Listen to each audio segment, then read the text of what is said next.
дорогие ребята! Разрешите вас поприветствовать от лица Русского географического общества Республики Башкортостан.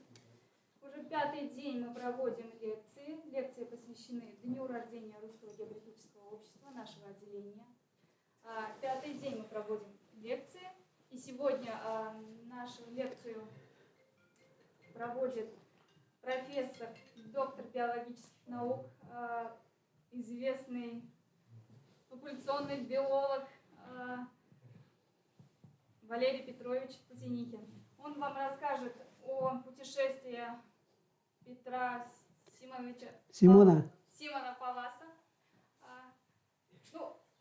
Я продолжу. Спасибо. Добрый день, дорогие друзья. Небольшое предисловие. Это я вспоминаю 1970 год, очень давно.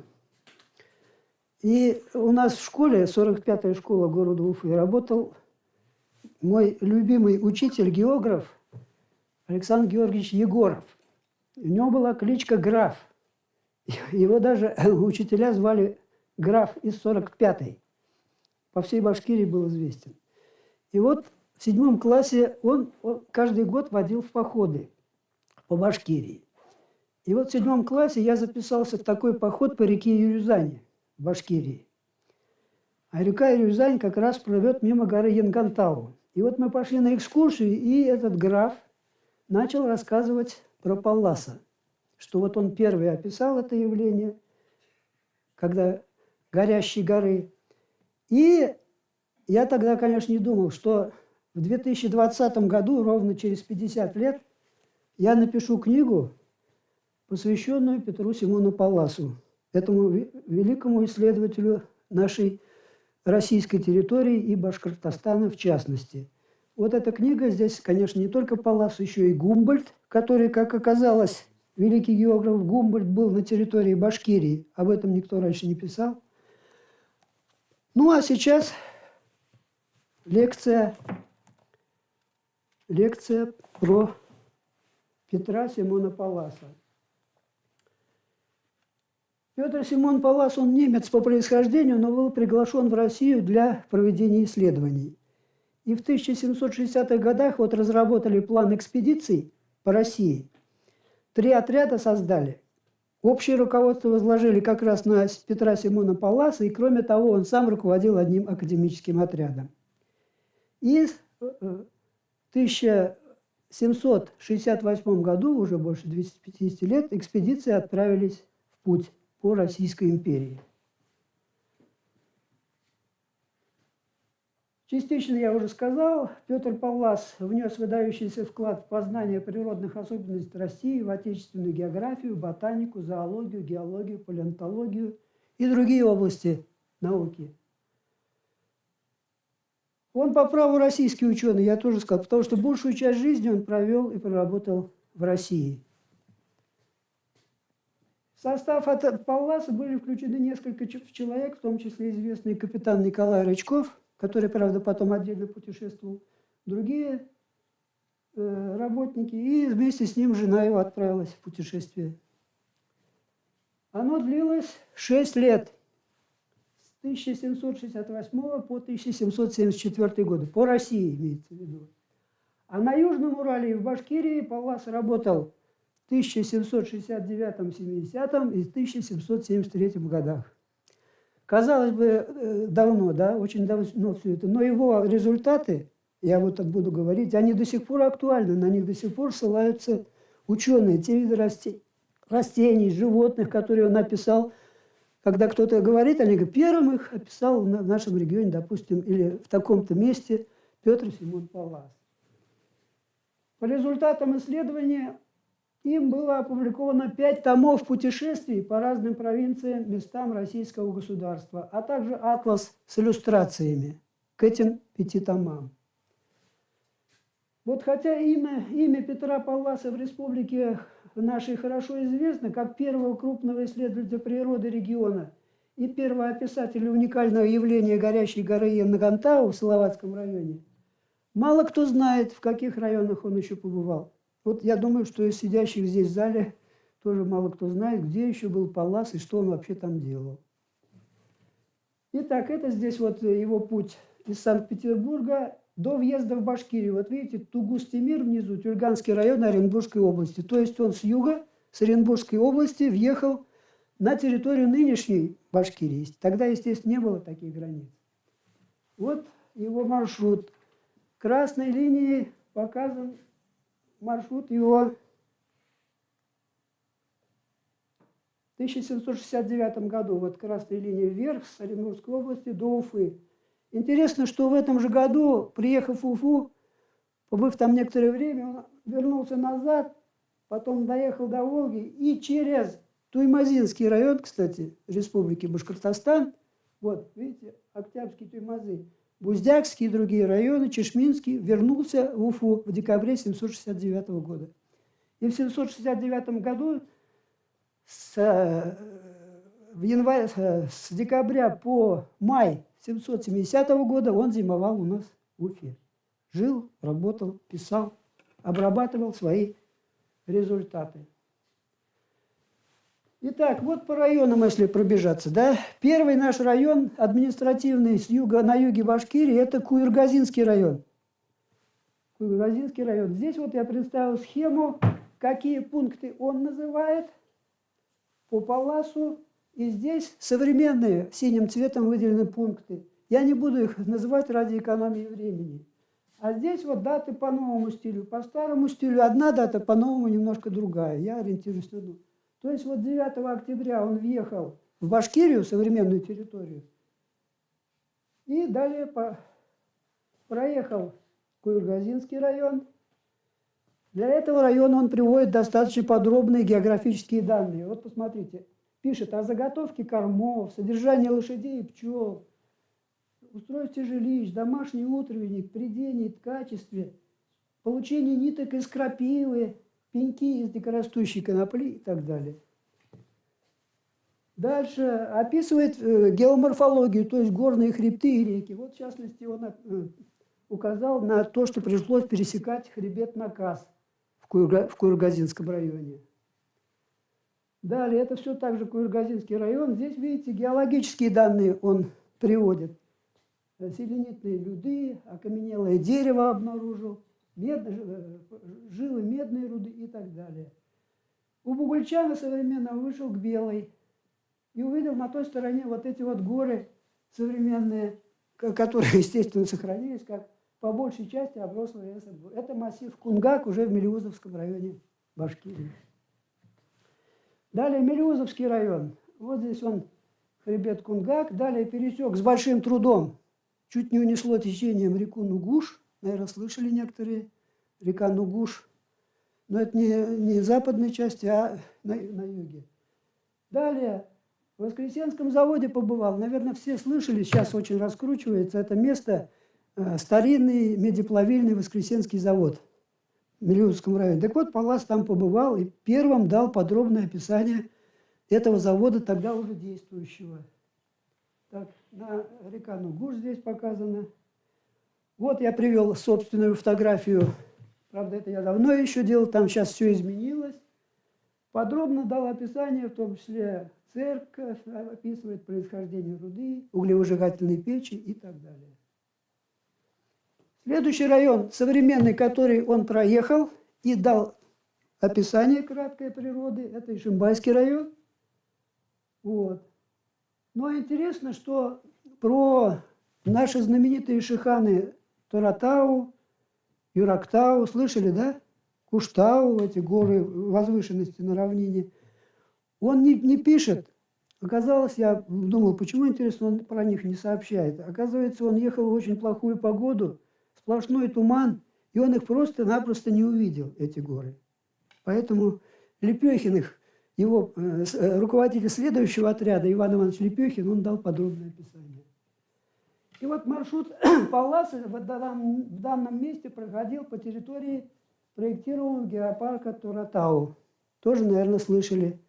В скором времени, если все благополучно будет, здесь уже будет как и Янгантау геопарк создан, так и Торатау. Пока что предварительно он разработан.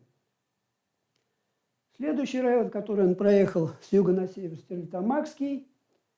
И здесь вот для Стерлитамакского в предыдущих районах в своем описании он приводит названия некоторых растений и животных, в частности, листвица или листвичное дерево. Это лиственница современная, знаете, да, дерево с опадающей хвоей. Можжевельник казацкий описывает, по-башкирски артыш, другие виды. Рассказывает о лечебном применении растений. Упоминает кречетов, соколов. И здесь же он открыл новый вид совершенно для науки, который он назвал сначала уральская большого рода сова, которая оказалась нынешним видом уральской длиннохвостой неясытью. Вот это вид, открытый им, новый вид для науки с территории Башкирии.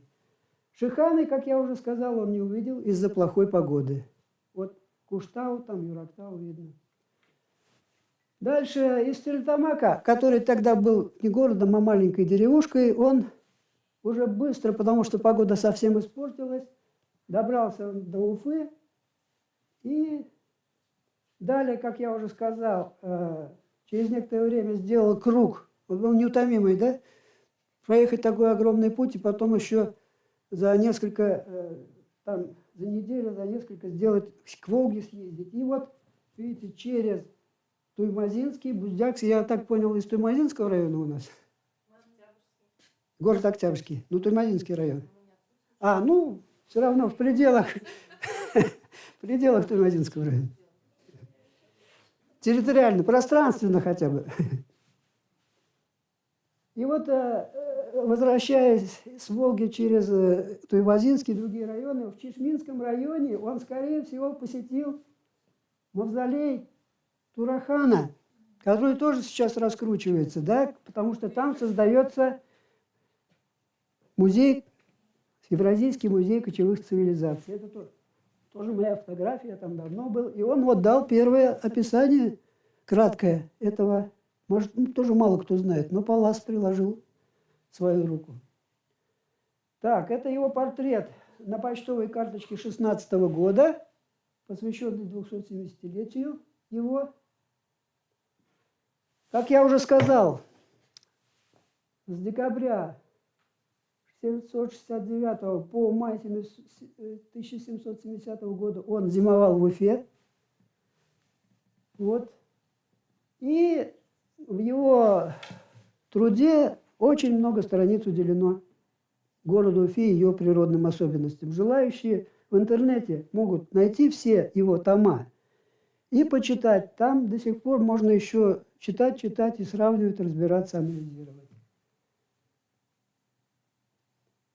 Я опять же не буду сейчас подробно перечислять, вот здесь и так в конспективном виде, да, описал лес, геологический состав, всякие ремесла, которые процветали тогда в Уфе, национальности, торговля, земледелие в окрестностях, пчеловодство, рыболовство, древние могилы, в частности, чертово городище. Окаменелости в окрестностях Уфы, мамонтову кость он там описал, которую ему показали. Животный мир, в частности, о наличии куницы говорил. А вот интересная фотография моей коллеги в Уфимском ботсаду в 1919 году. Куница зашла и гоняла белок там спокойно. Вот фотография из Уфимского ботанического сада. Куница сидит на дереве. Далее. В Уфе он, начиная с марта месяца, проводил фенологические наблюдения. Вот. За распусканием, зацветанием деревьев, кустарников, трав, за прилетом птиц и так далее. Описал, дал список перелетных птиц, которые прилетали в это время в Уфу. Насекомых охарактеризовал. В частности, многие из этих видов сейчас являются краснокнижными. Например, жужелица, красотел пахучий, в Красной книге республики. Вот подробно виды растений, деревьев, трав, которые, по его данным, в тот период росли в окрестностях Уфы. Уфа была тогда маленький городишко, только в южной части, поэтому вот эта современная территория была еще лесом. А нет, это не была уже, да, севернее. И в мае 770 года он распрощался с Уфой и отправился на восток, к Уральским горам. К Уральским горам. Первый район, который, если ехать из Уфы на восток, это в сторону Аши и далее Челябинска, да? По Челябинскому тракту у нас будет Уфимский район. Вот его маршрут. Богородская – это нынешний Норс в Уфе, микрорайон. Шакша тоже в составе Уфы нынче, а тогда была отдельная деревня.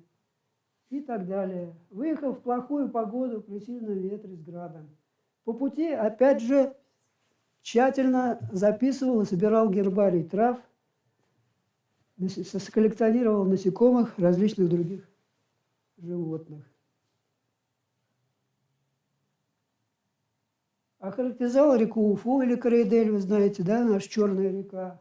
Вот примерно то место, может быть, в этом месте он и переправлялся.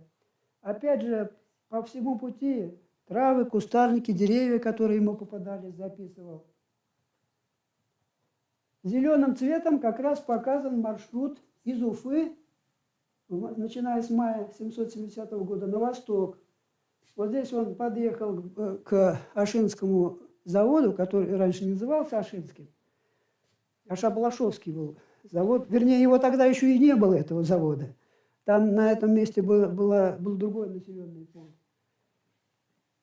Вступил в Челябинскую область, вот сделал такой крюк, и в июне 770 года вот на этом выступе Салаватского района въехал в Салаватский район.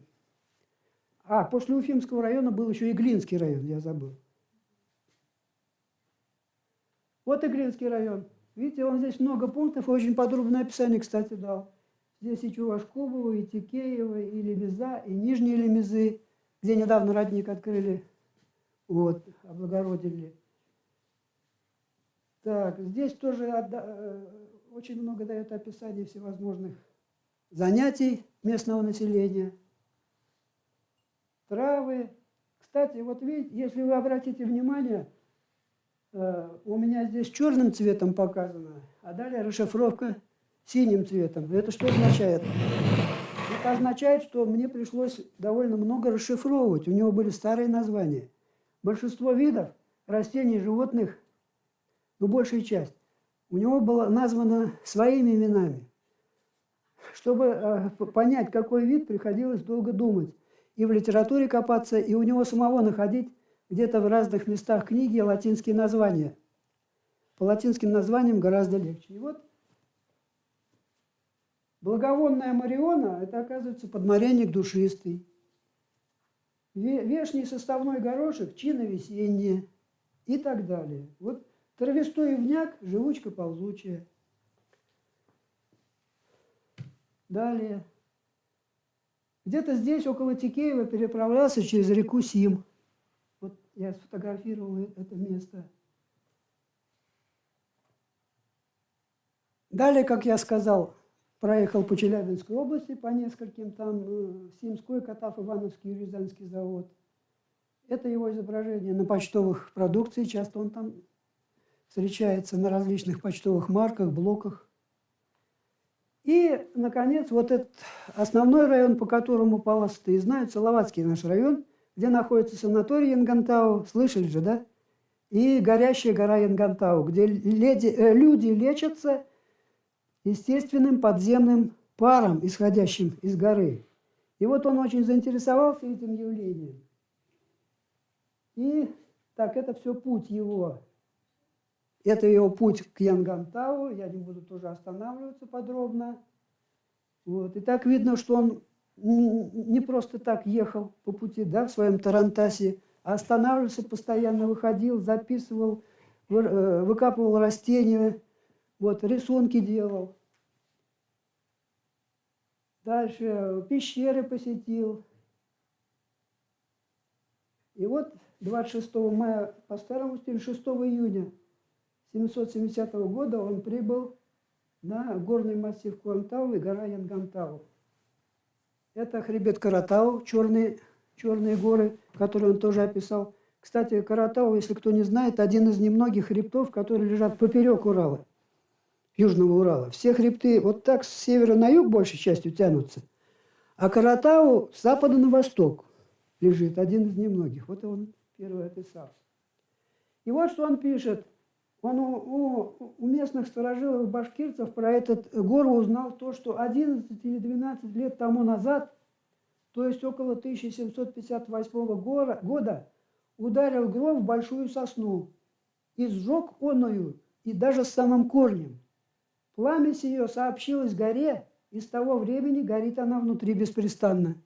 В принципе, эту гипотезу начала термических явлений на горе Ингантау современные ученые не отвергают, потому что было начало какое-то. И, скорее всего, действительно от молнии загорелись вот эти горючие породы внутри горы Ингантау.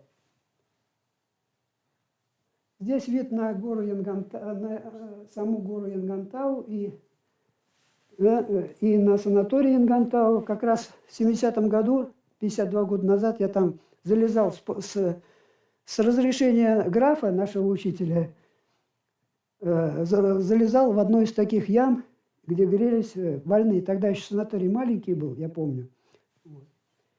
Вот версия горения неких горных пород в недрах земли и насыщения выходящего раскаленного воздуха водяными парами, выдвинутая Палласом, в общих чертах остается верной и сейчас. То есть, понимаете, 250 лет тому назад Паллас, в принципе, подошел к раскрытию вот этого, причин этого природного явления и механизма. Вот согласно Вахрушу, это рисунок Палласа, я его, правда, больше нигде не нашел, вид со стороны Рязани на гору Янгантау. И он первым описал на этой горе растительный и животный мир. Опять же, вот видите, благородная ночная фиалка – это вечерница высокая. Простой сладко-горький подсолнечник, послен сладко-горький и так далее. Все виды, которые он перечисляет, я попытался расшифровать. Может быть, где-то я ошибся, но, в принципе, теперь известно, какие виды он описывал в Башкирии. Уже на этой горе он отметил многочисленных. Со слов местных жителей он сообщает, что на горелых местах не только зимою снега не бывает, но и что также вся окрестность беспрестанно зеленеет. И нередко уже после снегопадения цветущие сыскиваются произрастания. Скорее всего, ему там не наврали. Просто местные жители, что чуть ли не зимой там зеленая трава. Скорее всего, тогда жар был гораздо сильнее, чем сейчас. То есть, действительно там, не скажу, что зимой, но, наверное, до поздней осени еще были и цвели некоторые растения и так далее. Вот об этом он и пишет. Дальше. Кургазак, всем известный родник, ручей, да, Кургазак, который сейчас и минеральную воду там расфасовывает, он тоже дал подробное описание первым. Это ныне геологический памятник природы. Дальше. Описание Лаклинской пещеры. Вот если кто-то действительно захочет почитать, у него такой, оказывается, красивый образный язык у Палласа. Не просто вот как у многих ученых в современности бывает такой суховатый язык, да, неинтересно читать, а у него, вот, например, при самом сильнейшем освечивании не можно было глазом сыскать конца оного зала. И я не ошибусь, если скажу, что самая высокая сосна в оной пещере прямо стоять может. Понимаете, да, то есть он размер ее составил с огромной сосной. Сталактиты, сталагмиты, летучие мыши, это он все там увидел и тоже это все первым описал. Продолжение путешествия по Салаватскому району. Видите, по сравнению с другими районами он едет через многие пункты, не только населенные, но и природные объекты. Вот. Лаклинская пещера, мы уже сказали, Улуир, Кукшит, горы на границе с Челябинской областью, хребет Сулия и так далее, и так далее. Вот я фотографировал в тех местах местность, как видите, это уже начались действительно настоящие Уральские горы. Долина реки Ай, вдоль берега которой Паллас в свое время проехал. Здесь он описывает леса в основном.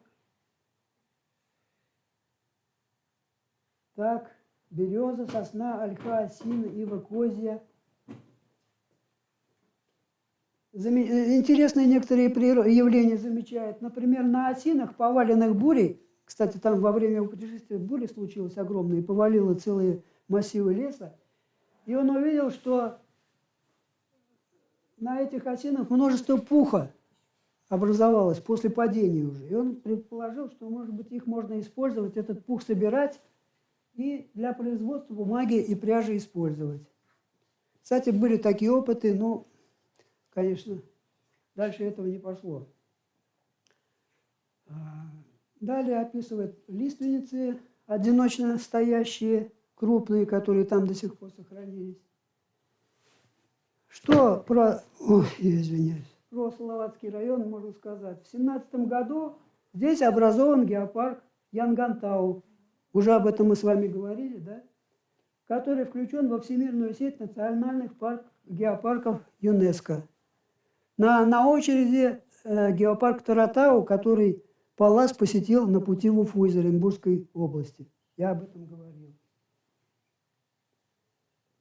Следующий этап его путешествия, опять же, на восток, переваливает Южный Урал по Челябинской области, далее отправляется в Свердловскую область, то есть на север, возвращается в сентябре 770 года, возвращается из Свердловской области в Челябинск, далее едет на юг по Челябинскому Зауралью и вскоре приезжает в Башкирское Зауралье.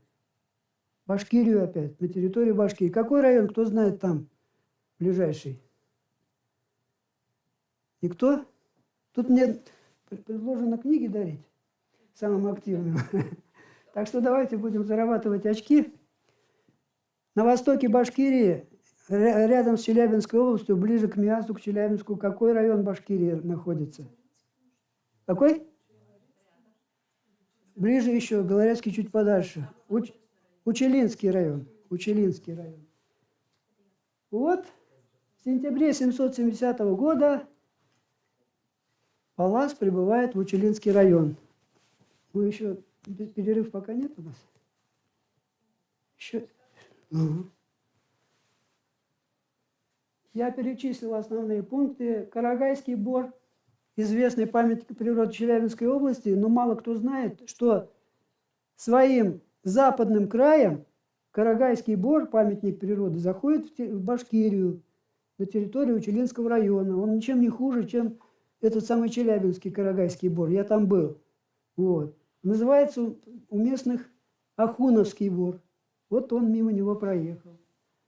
Далее озеро Большое Учелы, село Учелы. Ныне, кстати, это село Учелы, а город Учелы позже появился. Ныне это тоже село Учелы. Далее Ургуново и Ургунский бор, памятник природы, может быть, кто слышал. И многие другие более мелкие, менее известные населенные пункты. Итак, вот Карагайский бор, а вот эта часть как раз Ахуновский бор. Я тоже в свое время сфотографировал. Опять же здесь, что интересно, вот в этом месте он напоминает всевозможные древние могилы, менгиры, мегалиты и прочее. Есть множество древних могил, рассеянных в сосновом бору.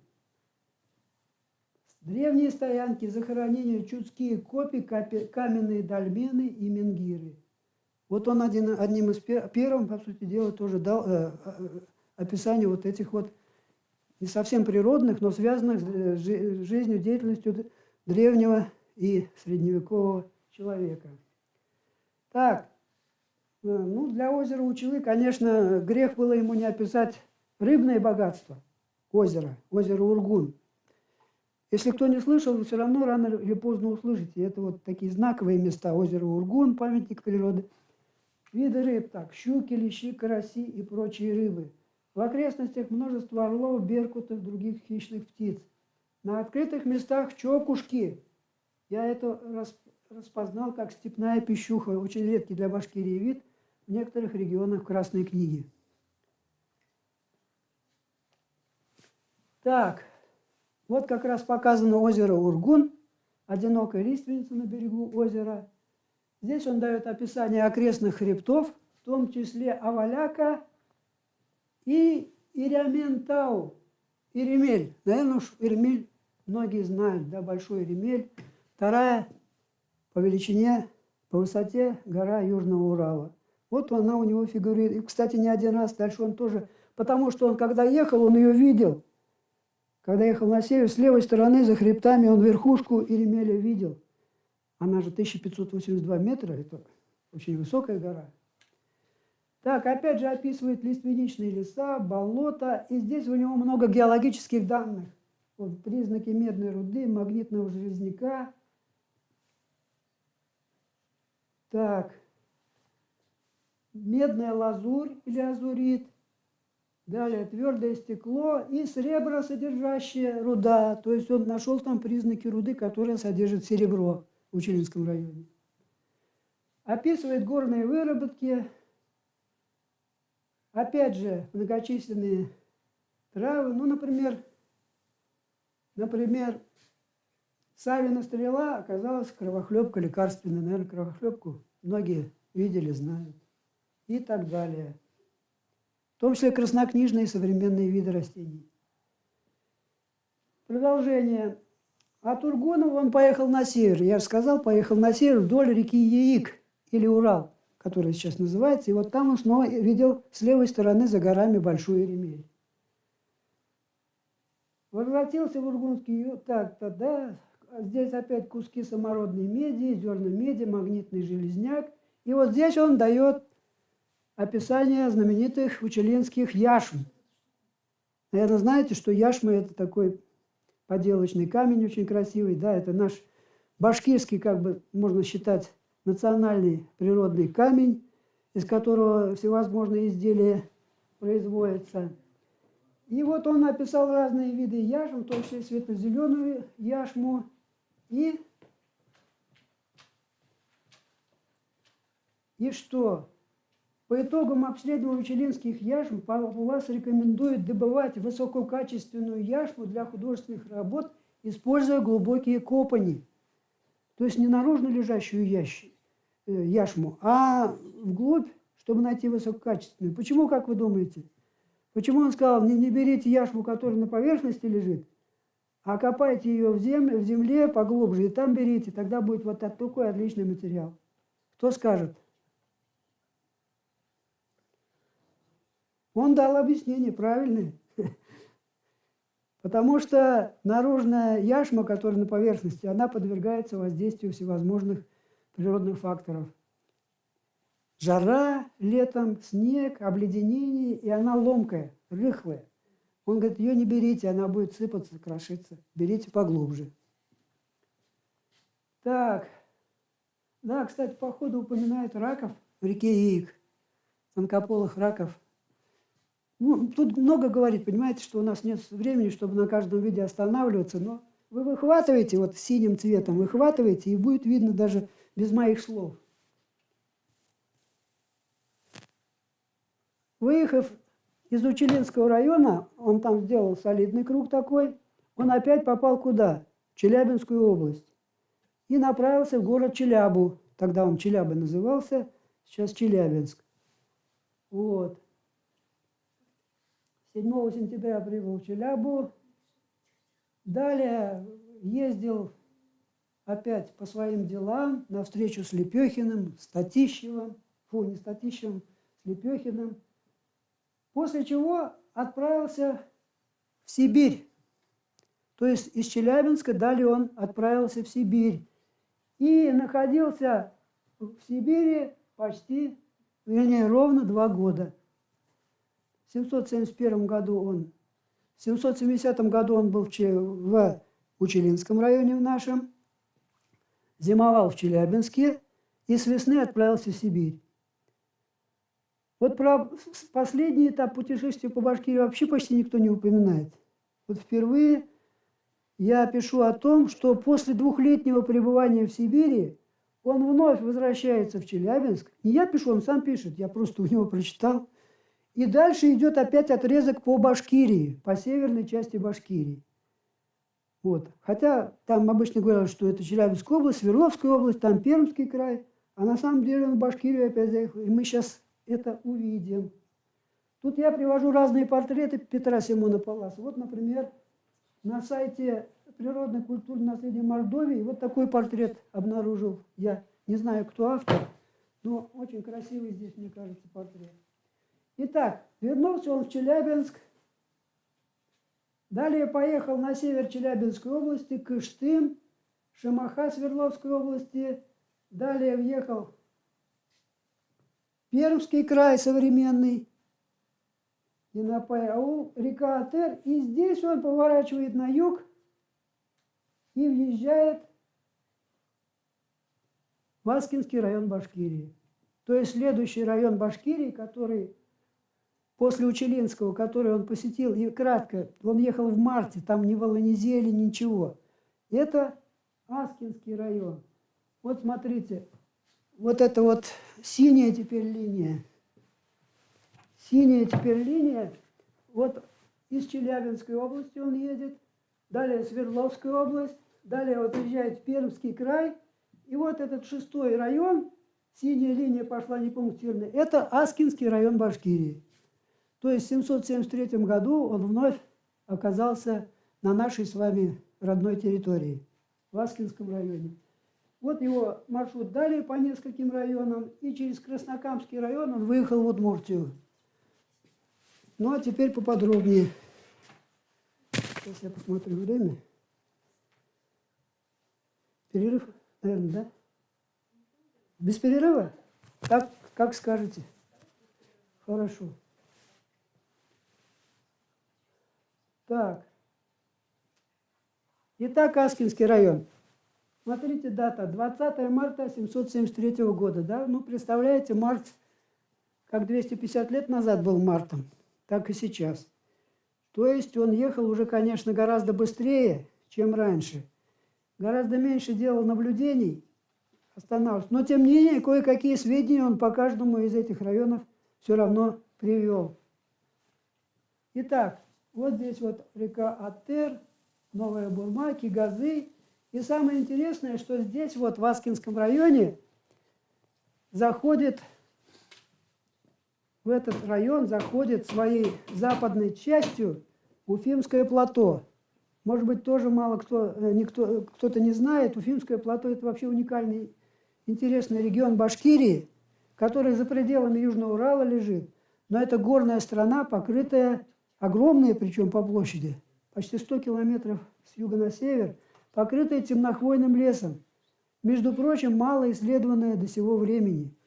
И вот первый Паллас дал его краткое описание. Необитаемый, гористый и весьма лесистый Волок на 75 верст. Упомянутая лесистая полоса состоит по большей части из ели, в иных местах находятся сосны и черный лес. И здесь он заметил массу клестов, клёст-еловик, стадами летающих, и описал, опять же, землепашество и вождение пчел местным населением, разведение пчел. Вот картинка из Аскинского района, с восточной части, то есть Уфимского плато. Следующий район по пути следования – Балтачевский район. Я рекомендую районы всем выучить. Это очень здорово, когда вы знаете, где какой район находится в Башкирии. Это же не по всей России изучать. Вот выучили районы и прекрасно представляете, где это место находится. Балтачевский район. Опять же, тут несколько населенных пунктов. Тут он густой хвойный лес опять описывает в долине Танепа. Богатые здешние башкирцы, столь изрядные землепашцы. Между прочим, это очень интересное, свежее для того времени сообщение, что множество ржи на камские винокурни отвозят. То есть на реку Каму возят из Балтачевского района, тогда уже зерновые продукты земледелия.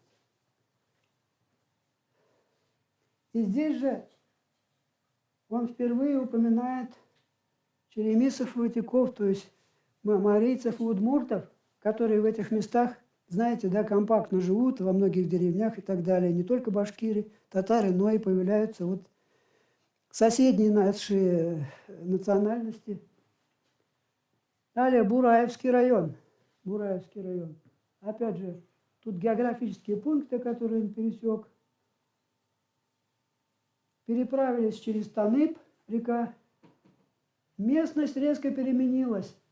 Он характеризует как исполненный гористых лесов, с дубовыми залесьями, березами, соснами, болотными деревами и ельниками на мокрых местах. Вот я такой участок тоже нашел в Бураевском районе, там они есть, и сфотографировал. Смешанные леса на мокрых местах.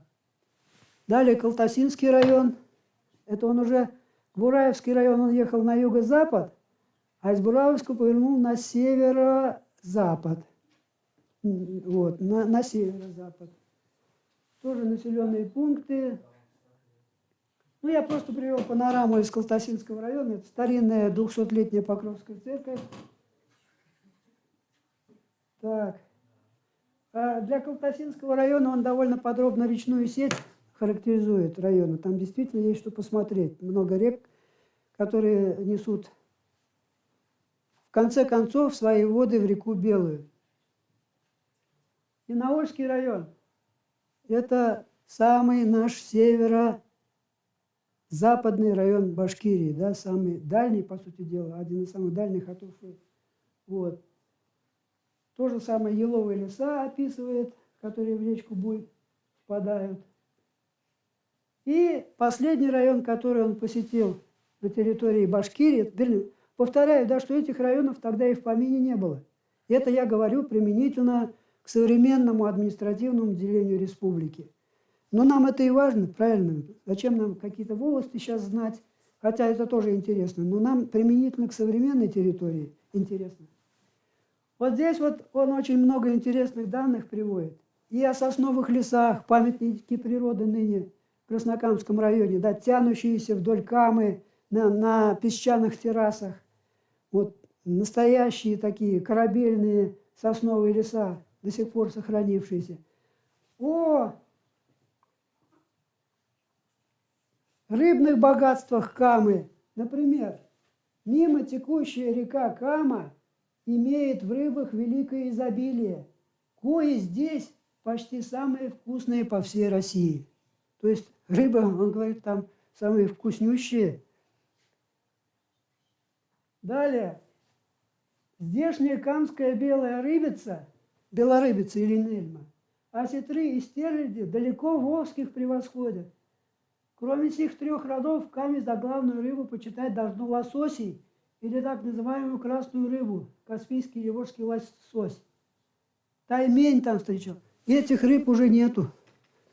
А те, что есть в Башкирии, они в Красной книге, в других местах. А в Каме почти, хотя, говорят, единичные поимки еще бывают некоторых вот таких осетровых лососевых рыб, но как величайшая редкость. И вот эти леса, корабельные сосновые, прикамские леса, он тоже дает очень яркое, живое описание.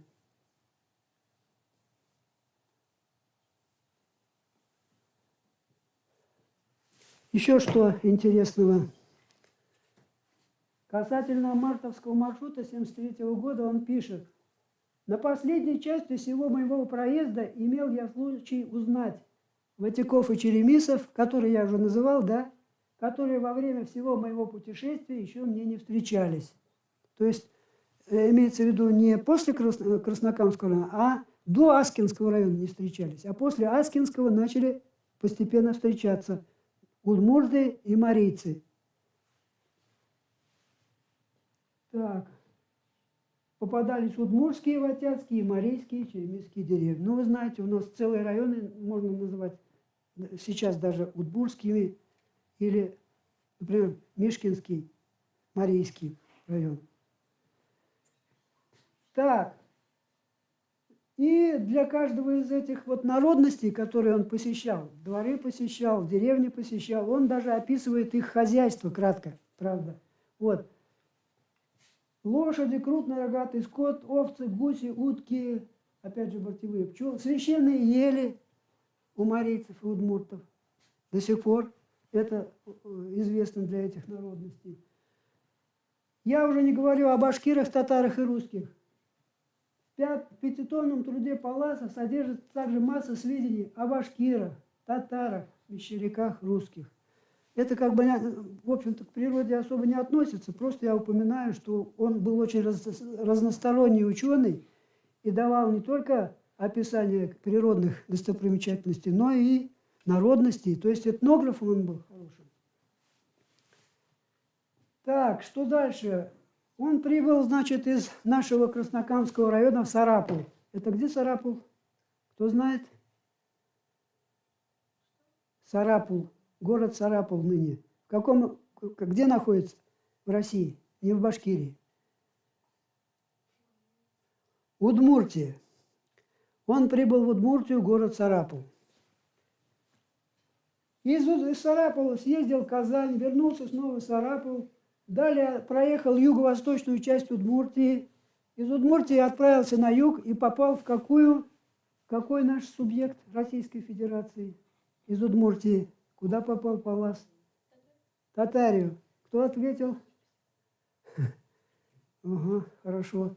То есть он попал в Татарию, поехал далее по территории нынешней Республики Татарстан. И вот в одном месте он опять близко подъехал к территории Башкирии со стороны Татарии. В какой район, как вы думаете? Не в Туймазинский, не в Октябрьский. В какой? Бакалинский. Правильно, молодец. 7 километров только не доехал до Бакалинского района, но дальше уже ехал на юг, и его путь все дальше и дальше и дальше отдалялся от территории Башкирии. То есть вот последний район, в котором он побывал, это Краснокамский район. Так, вот я написал, приблизился к западной границе Башкирии на расстоянии около 7 километров. Вот мы подошли, рассмотрев его путь достаточно подробно, мы подошли к тому моменту, каковы общие итоги его естественно-научной деятельности на территории Башкирии. Представляете, я здесь Челябинскую область не брал, которая почти целиком в пределах Южного Урала. Я ограничился только его путем по Башкирии. Если взять весь Южный Урал, то моя книга, она бы раза в 2 еще, или, может быть, в 3 раздулась. Потому что по Челябинской области, по горам Челябинской области он ездил очень много. Вот. Но, тем не менее, вот я привожу данные и в целом по Уралу. Итоговые данные я постарался подсчитать для всего Южного Урала. Например, число животных, растений, горных пород, руд и минералов, упоминаемых Палласом для Башкирии и Южного Урала. Итак, животных для РБ 53, в том числе 6 сельскохозяйственных. Для Удмуртии 16, Татарстан 16, Оренбургская область. Причем Удмуртия только юго-восток, Татарстан крайний восток, Оренбургская севернее Самары, Челябинская 89 видов животных упоминает. 5 сельскохозяйственных. Всего на Южном Урале он в своих трудах дал описание около 180 видов животных. Это большая цифра для тех времен, для одного только региона. Представьте всю Россию, там тысячи у него. Растений по Башкирии, до территории Башкирии 79, так говорим, видов описал, в том числе 7 сельскохозяйственных. Удмуртия 17, Татарстан 30, Оренбургская 124, всего около, Челябинская область 173, всего около 355 видов растений фигурирует для Южного Урала в его трудах. Горные породы и минералы. Башкирия около 50, 5-10, Оренбургская около 70, Челябинская более 90, потому что там было сосредоточено и металлургическое производство, часто заводы, всякие каменоломни, более 160 видов.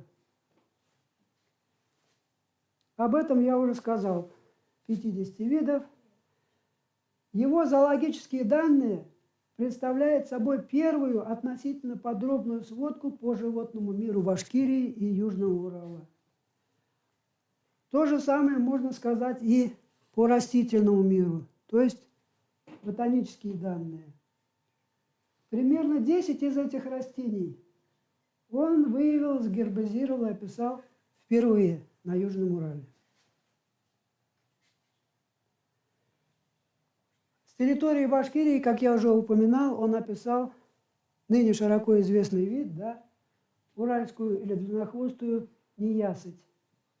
Вот она здесь изображена на почтовой марке Молдовы. Кстати, вот уральская неясыть, латинское название, бинарное, да, помните, бинарное название по Линнею. Родовое название, видовое. Стрикс уралензис. И вот добавлено паллас или точка, бывает паул и точка. Вот что это означает? Который не обязательно всегда упоминается в видовом названии, но в научных исследованиях правильно указывает. Что значит стрикс уралензис паллас? Пожалуйста. Кто? Да. Если вы видите паллас третьим словом в видовом названии, значит, это автор этого вида, впервые его открывший в природе, на Земле, на планете Земля, и описавший. А если мы находим пинус палласии, сосна палласа, и далее другое какое-то название, то это что значит? Совершенно верно. Если это в видовом названии или в родовом бывает названии, то кто-то, какой-то ботаник или зоолог открыл этот вид в природе и в дань уважения палласу, например, назвал это растение его именем. Пинус палласии, допустим. Но это уже не паллас открыл, естественно. Это я вам разницу говорю, как... Дальше. Некоторые зоологические и палеонтологические труды Палласа, посвященные фауне Российской империи. Здесь вот зоологический свод, таблица насекомых, об ископаемых животных, русско-азиатская зоография, таблица к зоографии. И видите, у него там, он, правда, не сам рисовал. Некоторые рисунки он сам делал, но впоследствии художник рисовал. Вот прекрасные зоологические иллюстрации в его трудах. Помните, мы говорили, пищуха степная или чокушка? Вот изображение. Некоторые ботанические труды Палласа. Описание растений есть у него отдельная книга, кроме его трудов по путешествию. Описание растений российского государства их изображениями. Вот Хидизарум грандифлорум паул. Копеечник крупноцветковый. Что означает? Вот вы даже не видя растения, не зная перевод с латинского, Хидизарум грандифлорум паул, что значит будет? Нет, не посвящен. Это открыл Паллас впервые, это растение описал Паллас. Автор в конце пишется. Если было Хидизарум, допустим, палласиана, то это кто-то открыл и дал имя Палласа. Вот запомните, пожалуйста, это очень важное различие. Или, например, Кратегус сангвинеа. Кто знает, что такое Кратегус сангвинеа? Боярышник сибирский или кроваво-красный у нас в Башкирии растет, да ведь? Кратегус сангвинеа пал. Что это значит? Паллас открыл этот вид, правда, не в Башкирии, а в Поволжье, когда он ехал еще до Башкирии. Он его описал и впервые дал описание боярышника кроваво-красного. Один из геологических трудов Палласа. Вот видите, такие рисунки у него были. Паллас, кстати, составил также геологическую карту Уральских гор. Она включает и северную половину территории Башкирии, на которой обозначил важнейшие месторождения полезных ископаемых. Вот иллюстрация из его труда. Ну, для разнообразия я также вот привел этнографические иллюстрации из атласа Палласа. Тут показаны мещеряки, башкирские женщины, в том числе Зауралья, того времени. Очень красиво, видите, такие одежды, головные уборы. У нас в Башкирии, у нас в России есть такие исследователи, ученые современные, которых объединяют общим названием палласоведы. Вот я тоже к ним отношусь в какой-то степени. полосоведы, они давным-давно изучают труды Палласа, потому что по Южному Уралу, Башкирии это первый раз. И если взять всю Россию, да, то очень по немногим регионам разобраны его путешествия. А Омской области есть, по европейской. Но если взять в целом, то фактически вот пятитомный труд Палласа, он до сих пор не известен и не изучен. И вот один из сильнейших полосоведов – это вот Лев Яковлевич Боркин. Лев Яковлевич Боркин из Санкт-Петербурга, зоолог. И он что написал в одной из своих статей? Экспедиция по России оказалась нелегкой. 10 августа 1774 года, претерпев многие испытания, невзгоды и лишения тяжелой кочевой жизни, понеся потери среди подчиненных, 33-летний естествоиспытатель вернулся на берега Невы, в Санкт-Петербург, то есть, да? Он выглядел как изможденный болезнями полустарик с сидеющими волосами и больными глазами. То есть это 6 лет поездить в тарантасе по России, побродить по лесам. Он еще, когда уезжал в экспедицию, у него проблемы с глазами были. А в Башкирии, в Учелинском районе, когда он был на каменоломне, где ломали, как он пишет, ломали яшму, там он засорил глаза, и у него потом эта проблема только постепенно усугублялась все более и более. Вот, так что стариком вернулся он в 33 года. Но прожил, слава богу, до 70 лет все-таки. Огромный пионерный вклад, который Петр Симон Паллас внес в изучение природы Российской империи, позволяет по праву считать его крупнейшим естествопытателем нового времени. А новое время – это у нас с 18 века, 18 век. То есть не сегодня, но с нового времени, с 18 века. Великим ученым, географом, энциклопедистом, основателем, ни много ни мало, отечественной зоологии и палеонтологии он считается. Это не я пишу, это я взял из цитаты, почти цитаты из трудов зоологов и палеонтологов. Они его считают основателем зоологии в России. Одним из основоположников российской ботаники и геологии. То есть здесь он, конечно, не основатель, но один из тех первых ученых, которые проводили ботанические исследования в России. Именем Петра Палласа названы многие географические объекты России и других стран, многочисленные виды растений и животных, метеорит палласового железа, который он первый нашел и описал, особый тип железно-каменных метеоритов, палласит, кратер на Луне, это имя Палласа. А вот интересно, в Урало-Поволжье, да, есть ли объекты, которые названы именем Палласа? Да, есть. Гора Палласа на Северном Урале, западнее массива Денежкин камень. Денежкин камень, может быть, слышали. Одна из крупнейших гор Северного Урала, Свердловская область. Карьер Палласа на горе Качканар. Там же барельеф Палласа установлен. На горе Качканар – это Средний Урал. Палласовский район, город Палласовска, ЖД-станция Палласовская, Волгоградской области. Это тоже Поволжье, поэтому я привожу.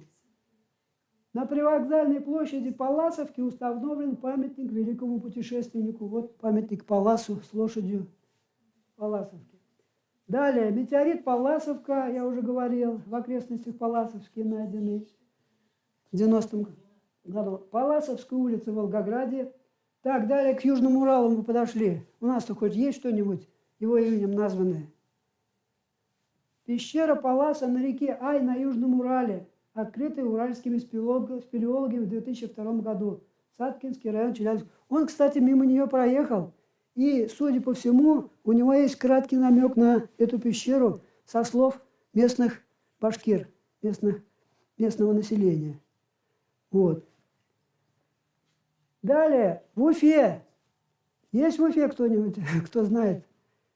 В Башкирии именем Палласа что названо? Вот улица Петра Палласа в микрорайоне Нагаева, Октябрьского района города. Я специально туда съездил. Это в Нагаево. Знаете, да, ведь район, который сейчас Октябрьский район. Вот эта улица, вот этот дом.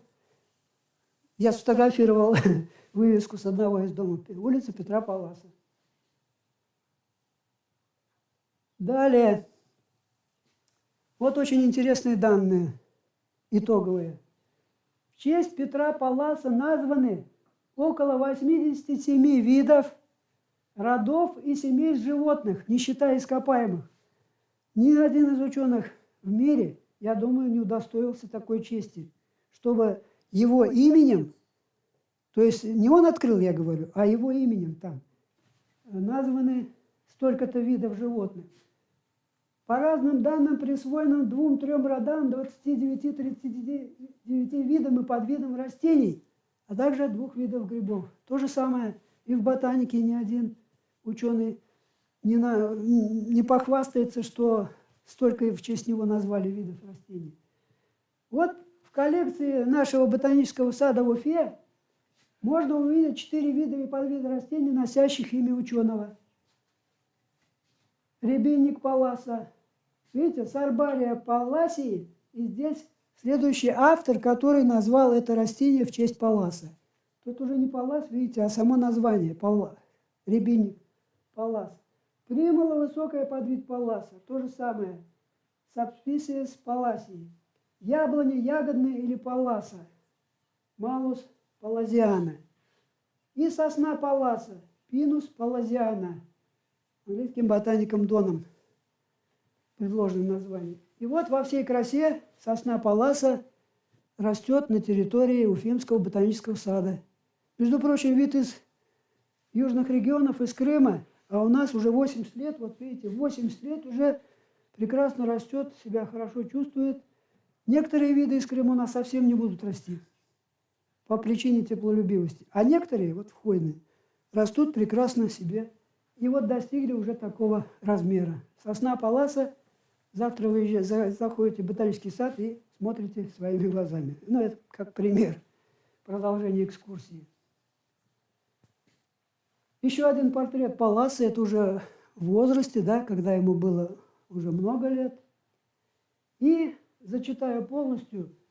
Академические экспедиции 1768-1774 годов, в том числе путешествие Петра Симона Палласа, а там еще, я напомню, был Лепехин Иван Иванович, да, и Иоганн Петр Фальк, 3 отряда академических.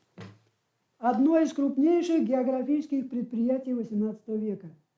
С выходом из печати естественно-научных трудов Палласа, а также других участников академических экспедиций, картина природы России на глобальном пространстве от европейской части страны до Восточной Сибири открылась западному миру, да и всему российскому обществу в небывалой доселе полноте. Впечатляющие результаты получены и на башкирско-уральском этапе путешествия. Спасибо. Лекция. На этом лекцию закончена. Какие-то вопросы, да, может быть? Или как у вас? Вопросы какие-то, может, возникли?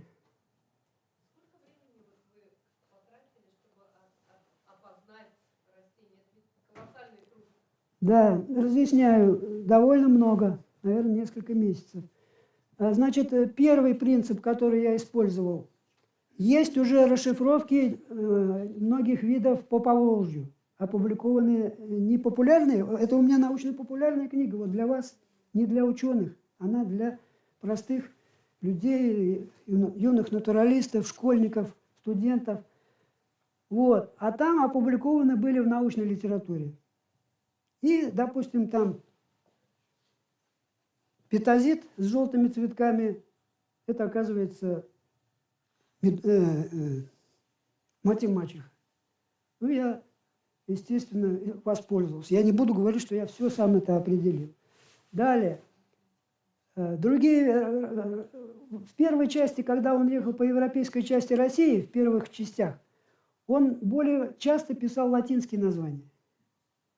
Пишет там какой-нибудь чокушка, да? А в скобках Ахатена азиатика. Ну, я Ахатена смотрю, это, оказывается, это, как я забыл уже, ну, такой-то вид животного.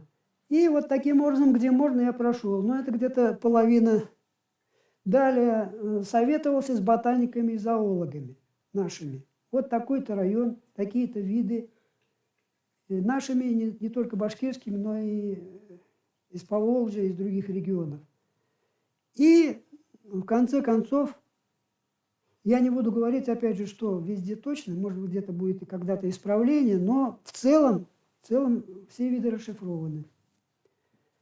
А в целом ушло на то, чтобы написать вот эту часть, примерно 1,5 года. 1,5 года. Здесь у меня же еще и Гумбольдт, о чем я сказал, да. Еще, наверное, полгода тоже ушло на описание. Что вы говорите?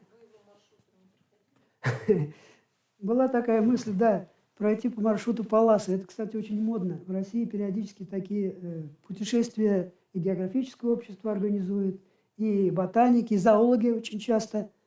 Вот. Но дело в чем? За несколько десятилетий моей работы я побывал почти во всех, вернее, во всех районах Башкирии, во многих местах.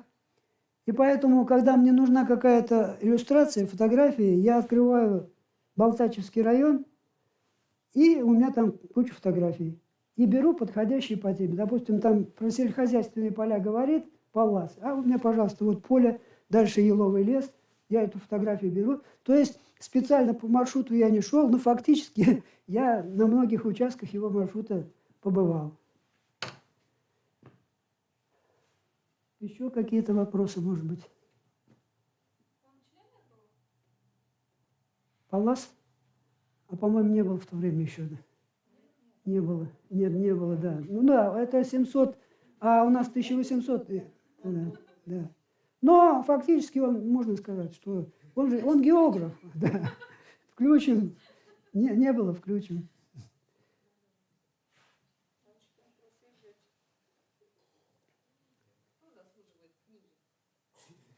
Так, ну все, вопросов больше нет, да? Спасибо.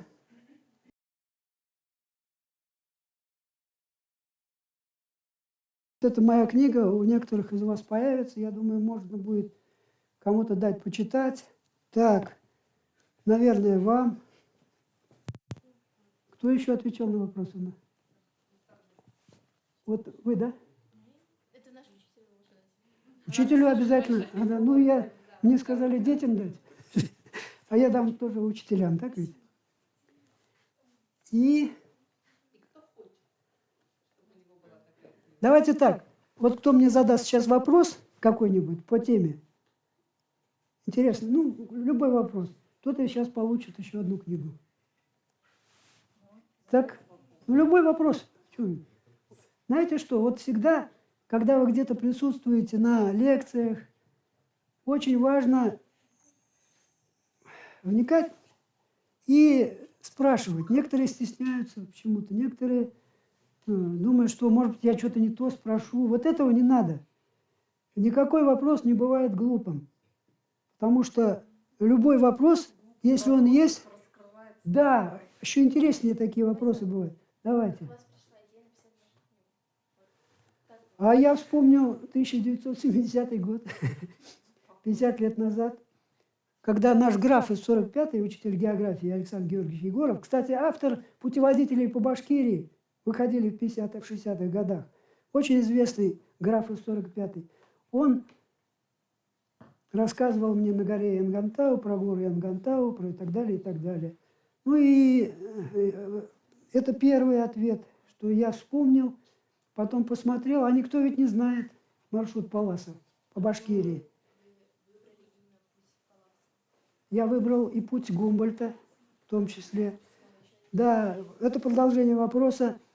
Кроме того, долгое время одним из направлений моей работы было изучение биографии и научной деятельности забытых ученых, географов. И вот первая книга, которую Башкирское географическое общество выпустило в 2019 году, называется «Тропами первопроходцев. Очерки об исследователях природы Южного Урала и Башкирии». И вот там более 10 ученых описано, которые работали в Башкирии, маршруты их описаны, путешествия и так далее. То есть это как бы было продолжение моей работы по выведению из небытия, можно так сказать, многих заслуженных ученых, которые оказались по той или иной причине забыты. Вот в первой книге Паллас, конечно, не забыт, но, как оказалось, о нем мало кто знал, что он сделал, кроме Янгантау. Гумбольдт вообще считался, что он у нас не был в Башкирии. Великий географ Александр Гумбольдт по Челенскому району проехал, описал. И дальше проездом проехал по Баймакскому и Абзелиловскому району. Вот. Поэтому вопрос очень хороший. Я его действительно хотел тоже затронуть. Это вам.